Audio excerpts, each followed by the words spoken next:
And that is the somewhat overriding plot theme of the 19th century novelist of the city was that the rural, and the pastoral, and the small town remained sufficiently close. Remember, that experience and the distance between the farm, between the small town and the city in Dreiser's day was just down the road. It wasn't that far away. It was a short train ride away. And so it remained sufficiently close in location, and it remained sufficiently close in time, because these people were recently from it. And so the rural served as an asylum of rural redemption from the kind of urban moral drift, the guiles of the city that made very interesting characters when you sent them into town. You had a place for them to be sent back where they could get in touch with the cosmos as it was supposed to be.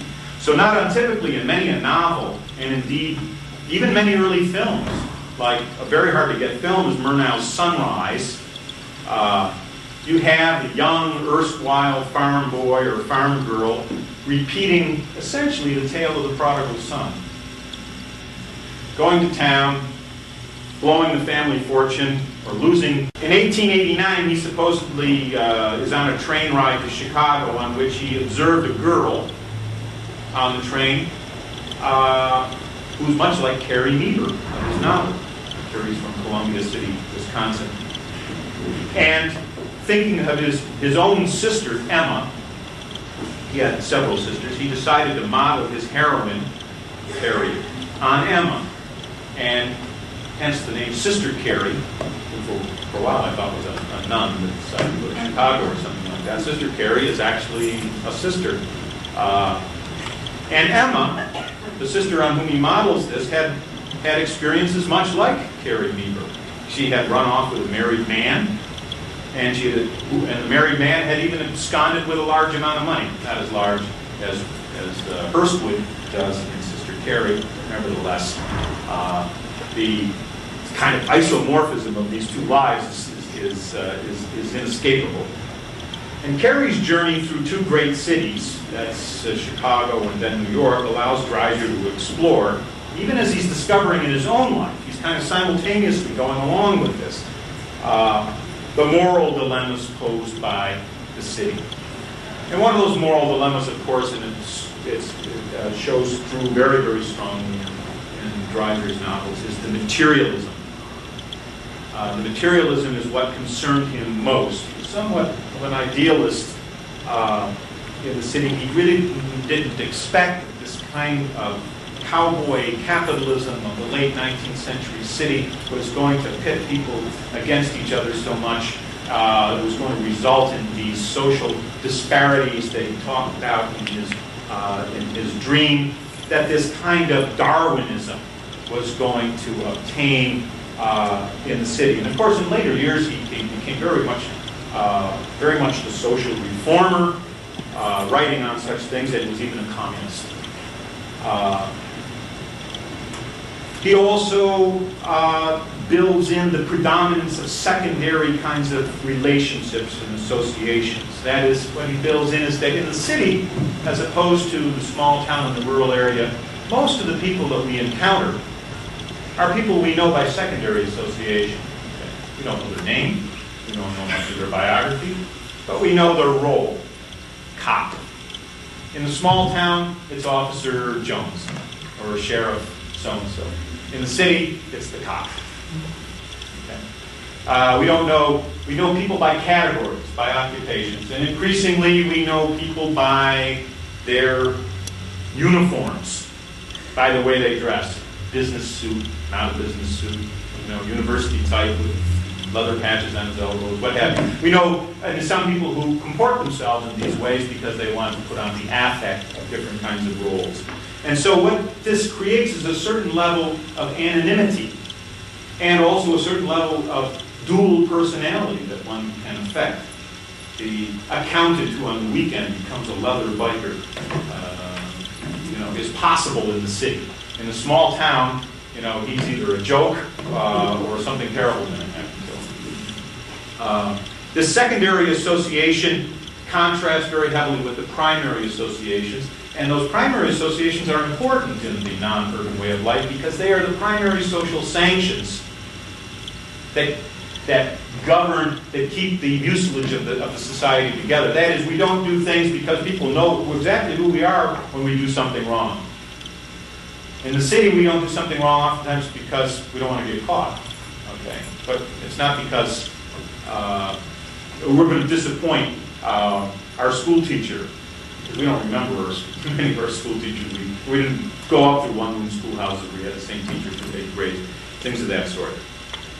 Yet, Carrie, Sister Carrie, is never a caricatured person. He doesn't caricature his protagonist very much. She's a person, she succumbs to the blandishments of the flashy Charles Drouet, who she meets on the train. He's kind of a drummer, but he's got bucks and he's got some money. He can take her to a good restaurant for a good dinner. This impresses the heck out of her, although he's a rather petty bourgeois dude. But in comparative terms, she's kind of taken by Drouet. And also, we're kind of surprised that this small town girl doesn't really have, in a sense, the kind of moral stamina that one would think from coming from a small place, that it's so easy for Charlie to manage her, to get her into bed. In fact, I've always been interested by the fact that in the film that was made of this in 1951 by Willie Wyler, cast Jennifer Jones in the role of Carrie, and I thought it was just perfect casting. As a woman who's kind of in between. She's sort of pretty, innocent, but there's a dimension to her that seems that she might be a little bit profligate, and she plays the role quite well in that regard. But it's a fairly accurate depiction of the Carrie that I get out of reading the book. And Carrie, like Clyde Griffiths in American Tragedy, is a rather self-absorbed person. Both Carrie and Griffiths turn away from their religious upbringing, as did Dreiser, who lapsed into kind of a sort of a weary agnosticism. But at the same time lamented the loss and was aware of the loss of the moral bearings that the religious background brought. Both Carrie and Griffiths knew poverty, or certainly relative deprivation. They both saw the possibilities for material gain and social advancement in the city.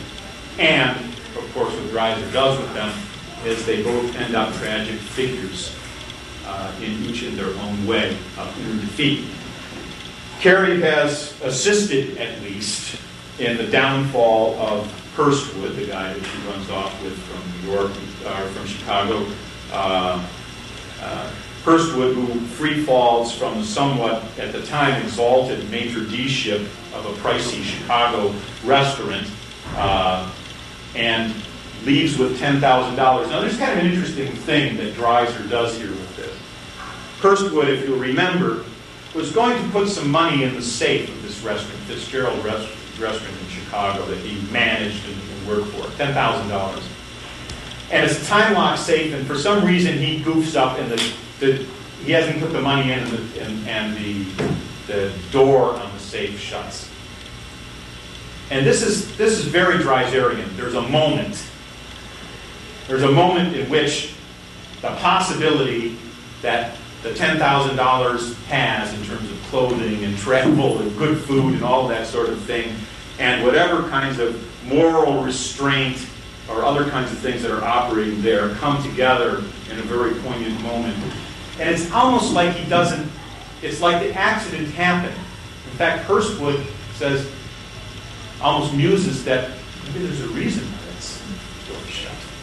Okay. Just in the same way that, as Jack was saying earlier, Griffiths plans this murder on the lake, but gets to the point where he says, I decided not to do it, and then, darn it, it happened. A wavelet came along, she got up, she wasn't supposed to get up, she fell, something happened, not quite responsible. Circumstances that remember the nuns when I was growing up in school had a wonderful term what they called the near occasions of sin. They said, one should never get yourself into the near occasions of sin, because in some sense, I see a Catholic or a former one takes reaction to that. Because it puts you in the culpable, but not quite. It leaves you an opportunity for some subsequent absolution. And so this is what happens. Hurstwood, of course, ends up gassing himself in his apartment. Carrie does reasonably well from where she came from. She becomes, she has little in the way of any kind of moral compass. And she becomes sort of a pretty bit player in second-rate theatricals in New York. But she's got her name on the marquee from time to time and so on. But she really ends up kind of sitting around. She's not very deep, not very introspective, not very thoughtful, certainly about the kinds of moral engagements that she's been through. And he has her wonder, that is, Dreiser has her wonder as she's rocking in a chair in an earlier version of the novel.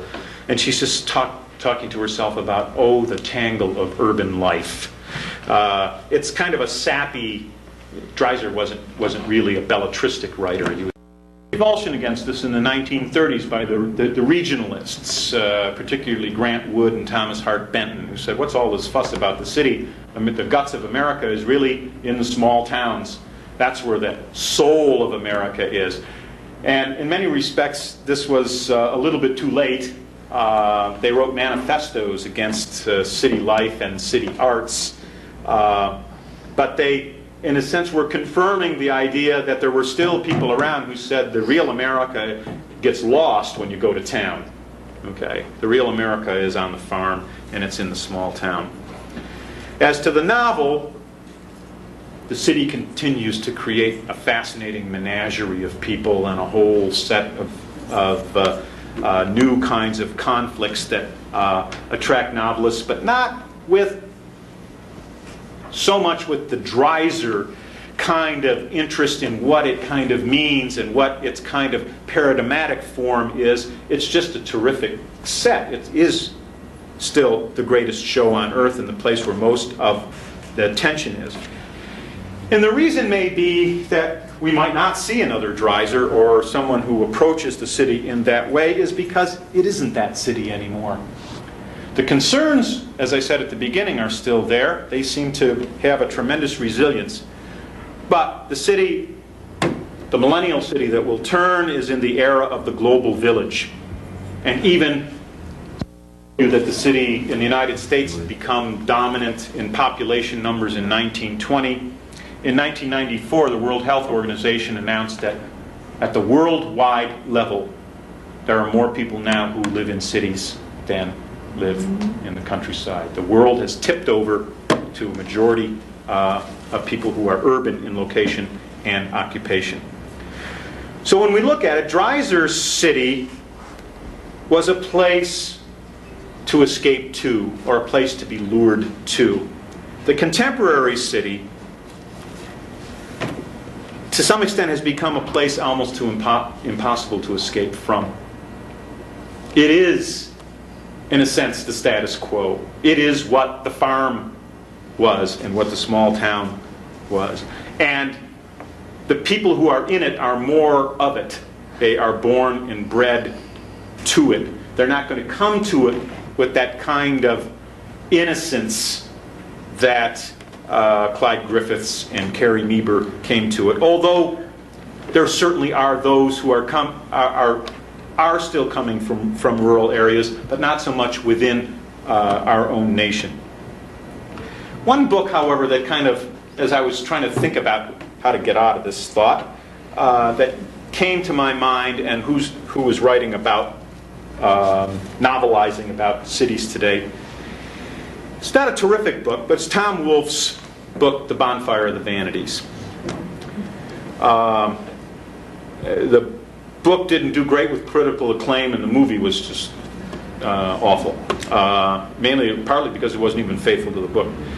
But nevertheless, I remember reading in Harper's an article by Tom Wolfe about his writing of The Bonfire of the Vanities. And I looked all over for that article because I thought I might be able to use his words more directly. But what I do recall from that, because it impressed me, I had read it, the article not long after I had read the book, is that he said something to the effect that it's become, in our time, extremely difficult to outreal the reality of contemporary urban life. Now, Dreiser was able to do that. But I understand what Wolfe is talking about. I don't think he's making excuses maybe he didn't have the talent to do it, because I don't see many people doing it. And I read a lot, as much urban novel as I can get time to do. When, as we all know, the line is blurred now between the 6 o'clock news and the hyper-realistic cop show that follows it. And you have to admit, contemporary tabloids would ignore Hurstwood's suicide. It's not news. And they would drop that boating accident to make space for the coroner's photos of Nicole Simpson. So what we might need is a V-chip we can take into the streets, not with our novels.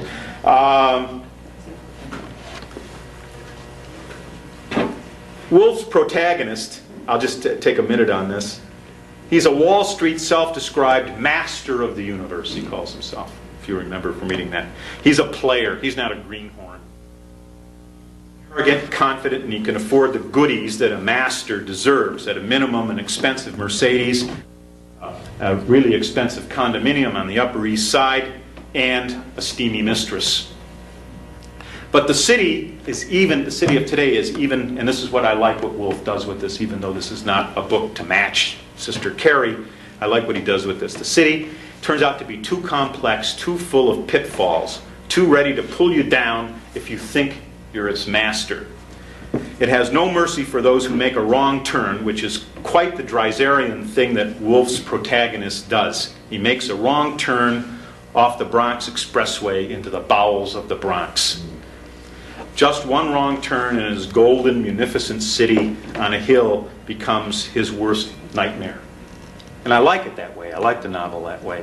Right? I don't want him to be master of the universe. I don't want him to be master of the city, because it means he's a master of my city if he can do that. And I like the way that Wolfe pulls him down. He doesn't pull him down by getting him murdered in the Bronx and so forth, because he pulls him down with the whole apparatus of the city, and that's what it kind of works, the way it works for me.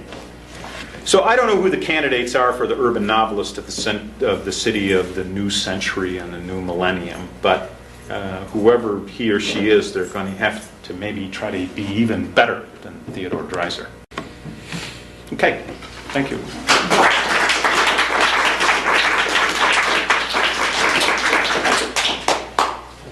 Are there any questions? I'll take questions. Yeah. In your talk, you also looked at a few times at class and its importance in the organization, especially in the two Dreiser novels. I felt that in the American Tragedy, it plays a much bigger role with Clyde. It does. If I'd spent more time on it, it's interesting that you mentioned just that. I teach a course called The American City in the Cinema, and I have a section in that course called Social Class in the City, and the film that I use is A Place in the Sun. Okay?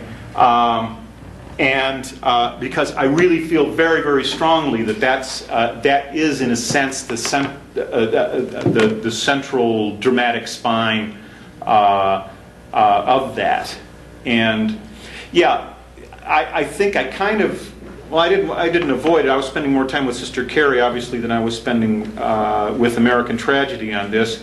But it's a theme that probably would have been less wieldy in this context that I was talking about. I wanted to stay kind of more with this sort of overtly urban kinds of variables. But I think that's very much there. Not that it's absent in Sister Carrie, because certainly one sees, for example, in the contrast between Charles Drouet and George Hurstwood. Hurstwood comes from kind of an upper crust.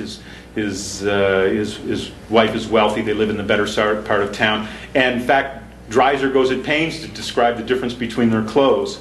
Hurstwood's tastefulness and Jouet's flashiness, and so on. So, yeah, I think there's very much an awareness of class, because this is a time in the American city when the idea that one might be able to switch classes or move on up through classes of it being fluid exists at the same time that there are people who want to rigidify that very system. This is another duality that is so American. It has very strong meaning to us. It's our place of comfort, our place of security. It's the place that we identify ourselves as being from. We are from someplace. I mean, when we talk about, people ask you, if you meet people for the first time, they'll probably ask you what you do and where you're from before they'll ask you your name. Part of our identities and is locked up where we are. So the nostalgic idea is an attempt, I think, to nostalgically recreate that place. But I think what we need to do is we really need to find an accommodation between our need to be people of place, not space. Space is indeterminate, undefined, okay? But place is a space with a memory in it. A space that's been experienced, okay? And planners and architects and the rest of the people who are the morphologists of the urban environment need to understand that a little bit better. I think neo-traditionalism is a little thin as a concept to meet that desideratum. Certainly one take on it is it has the same sort of shape as neo-traditionalism in architecture. People are sort of going back to what feels good. I see streets with Gothic houses with porches and picket fences as somewhat analogous to that good old-time religion, that good old-time neighborhood, and that good old-time religion. A lot of it has to do, in my things, with feeling. I don't read too extensively in this area, but some of the stuff you can't avoid. And one of the things that I've noticed is there is a quite large increase in Pentecostalism, which is a religion that is very emotional, is concerned much more with feeling. And this Pentecostalism, in a sense, it's kind of ecumenical in a way, because one sees it in several different Protestant sects and also in Catholicism and so on. It also lines up very nicely with some religions that are much more emotionally expressive faiths that are from West Africa and so on. And to me, in part, I think this experience is to try to get back to some basics. If you can try to have a religious experience that, in a sense, is a flow from some kind of emotional states, you de-rationalize it. The idea, of Thomas Aquinas and his fellow monks sitting around worrying about these complex apologetic structures for proofs of God. Is he really there? Because we can't really make ourselves believe until we can somehow actually prove with logic and rationality that God is there. The current religions aren't interested in that, and I think that in some sense, I think where this blends in with the politics is that the complexity of the structure that people have to deal with today, just what one has to need to know in order to make a cogent. We often talk about what we really need is to inform the voters, or voters should be informed, and so on. And I thought about that one time. I was in an argument with a member of the League of Women Voters, and of course this is part of their thing. I said, "Do you realize what it would take to become a really informed voter on the issues there? You want to sit down and you want to read about NAFTA? 12,000 pages of NAFTA and so forth. It's a hell of a lot easier to say, this Buchanan guy, I like his take on NAFTA. He hates it. It's easy, simple. Let's go to the movies. You don't want to sit there and read the NAFTA thing. And almost any of the issues that are before us are so blasted complex. You need to be a biologist or a nuclear scientist or for most of the issues, you have to have a decent amount of economics in order to kind of understand them. And I think the religion thing kind of helps to get you to a sort of a reductionism. Let's take this on at its moral level. Let's give it a rightness, wrongness, not a correctness or an accuracy kind of thing, and put our feelings behind it. People can say, well, this is the way the world is shaping up. You say, no, this is the way I want the world to be. Or this is the way my God wants the world to be. And it really is. It's an energy, but it's probably, for most people, it's a much more pleasurable energy. You don't have to go through this incredible intellectual mess. You can just feel it's right. I don't know what that augurs for our political system, however. It's worrisome in a number of respects. But I do think that's part of the complex world that we're into. We talk a lot now about, well, we should be more informed because we can get so much information. You can get on the internet, the World Wide Web, click your way around, find out about this or that and that. Most of the things that I find out is that the more information I get, the less I know, the more confused or the less I know with confidence. Information is not wisdom. And I think we're going to learn that.